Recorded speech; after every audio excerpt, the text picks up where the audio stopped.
ಮಾಮೂಲಿ record. Sir ನಮಸ್ತೆ. Sir ನಮಸ್ಕಾರ. ತಮ್ಮ ಹೆಸರು? ಸತೀಶ್ ಕುಮಾರ್ ಅಂತ. ಮೇಡಮ್ ತಮ್ಮ ಹೆಸರು? ಶೋಭಾ ಸತೀಶ್ ಅಂತ. ಶೋಭಾ ಸತೀಶ್. ಎಲ್ಲಿಂದ ಮೇಡಮ್ ಬಂದಿರೋದು? ನಾ ಕತ್ರಿಗುಪ್ಪೆಯಿಂದ. ಕತ್ರಗುಪ್ಪೆಯಿಂದ. ನಮ್ಮ ಸ್ವದೇಶಿ ದಿಶಾ ಕೇರಾಮೃತ ಉತ್ಪನ್ನ ಬಳಸಿದಿರಿ, ಹೌದು. ಏನ್ ರಿಸಲ್ಟ್ ಬಂದಿದೆ ಮೇಡಮ್ ತಮಗೆ? ನನ್ಗೆ ಗ್ಯಾಸ್ಟ್ರಿಕ್ ಇತ್ತು ತುಂಬಾ 3 ತಿಂಗಳಿಂದ. ಓಕೆ. ಇವಾಗೆಲ್ಲ ನಾರ್ಮಲ್ ಅಲ್ಲಿ. ಗ್ಯಾಸ್ಟ್ರಿಕ್ ಎಲ್ಲ ನಾರ್ಮಲ್ ಆಗಿದೆ. ಹೌದು ಓಕೆ. ಮನೆಗೆಲ್ಲ ಅಡಿಗೆಲ್ಲ ಬಳಸ್ತಿದ್ದಾರೆ? ಹೌದು ಬಳಸ್ತೀನಿ. ಚೆನ್ನಾಗಿದೆಯಾ? ಚೆನ್ನಾಗಿದೆ, ಫೈನ್. ತಮಗೆ ರಿಸಲ್ಟ್ ಬಂದಿದೆ? ಸರ್ ನಾನು ಒರಿಜಿನಲ್ ಕೋಕೋನಟ್ ಆಯಿಲ್ 3 ಮಂತ್ಸ್ ಇಂದ ಬೆಳಗ್ಗೆ 10 ml ರಾತ್ರಿ 10 ml ಬಿಫೋರ್ ಫುಡ್ ತೊಗೊಳೋದ್ರಿಂದ ಓಕೆ. 12 ವರ್ಷದಿಂದ ಇದ್ದಿದ್ದು ಬ್ಯಾಡ್ ಕೊಲೆಸ್ಟ್ರಾಲ್ ಎಲ್ಲ ಕಮ್ಮಿ ಆಗಿ ಇವಾಗ ಲೆವೆಲ್ಗೆ ಬಂದಿದೆ, ಒಂದು level ನಾರ್ಮಲ್ ಲೆವೆಲ್ಗೆ ಬಂದಿದೆ. Normal ತುಂಬಾ ಖುಷಿ ಆಗ್ತಾ ಇದೆ. ಎಷ್ಟು ದಿನದಿಂದ ಬಳಸ್ತಿದ್ರಿ? 3 ಮಂತ್ಸ್ ಇಂದ ಯೂಸ್ ಮಾಡಿದಕ್ಕೆ ರಿಸಲ್ಟ್ ಬಂದಿದೆ. Super super. ಟ್ರೈಗ್ಲಿಸರೈಡ್ಸ್ ಕಮ್ಮಿ.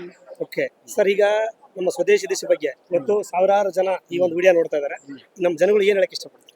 ಮನೆಯಲ್ಲಿ 5 ಲೀಟರ್ 6 ಲೀಟರ್ ಬೇರೆ ಬೇರೆ ಎಣ್ಣೆ ಯೂಸ್ ಮಾಡೋದು 2 ಲೀಟರ್ ಯೂಸ್ ಮಾಡಿದ್ರು ನಿಮಗೆ ಹೆಲ್ತ್ ಚೆನ್ನಾಗಿರುತ್ತೆ, Health benefit. ಯೂಸ್ ಮಾಡಿ ಅಂತ ರೆಕಮೆಂಡ್ ಮಾಡಿ. ರೆಕಮೆಂಡ್ ಮಾಡಬೇಕು. ಎಲ್ಲರೂ ಬಳಸಬಹುದಲ್ಲ ಸರ್? ಖಂಡಿತ ಬಳಸಿ. Okay sir, thank you madam, thank you so much. Thank you. Thank you thank you sir. Thank you.